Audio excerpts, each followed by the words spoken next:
Welcome to You Got Magic. This is Neel. And this is Akash, and we guys are present in India's very own Little Lhasa. So say hello to the stunning hills.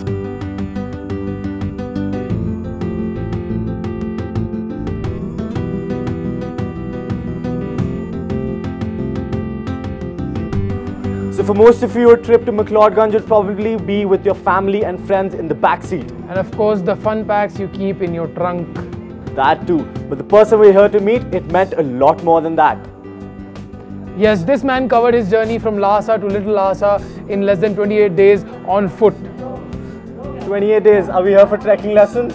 Not this man. No, of course not. We're fit men. We don't need trekking lessons, of course. No, we're just here to learn the art of feeding and fending for ourselves. So that's why we guys are here at Sange's kitchen to learn how to cook momos. With Sange. Let's find him. Sange. Sange. Sange. Hello, I'm here. Oh, he's here. Oh. Hello. Sange. Nice to meet Tashi you. Delek. Tashi Delek, let's go cook some momos. Yes. I'm just going to wear my dress. And I'm going to wear my skirt. Let's start. Yeah.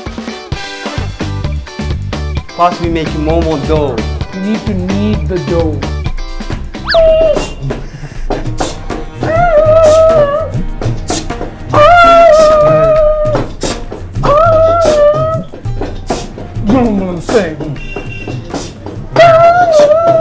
Very good, very good.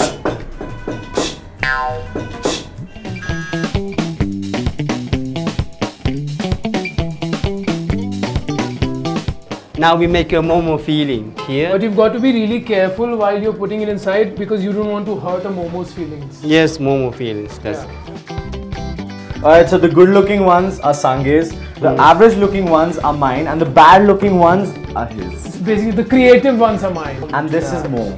This is just a small little Mo. Have you met Mo? ये बड़ा होके मोमो बनेगा. रख दो इसको, रख दो. आराम से गर्दन संभाल We made momos and a Mo and a Timo.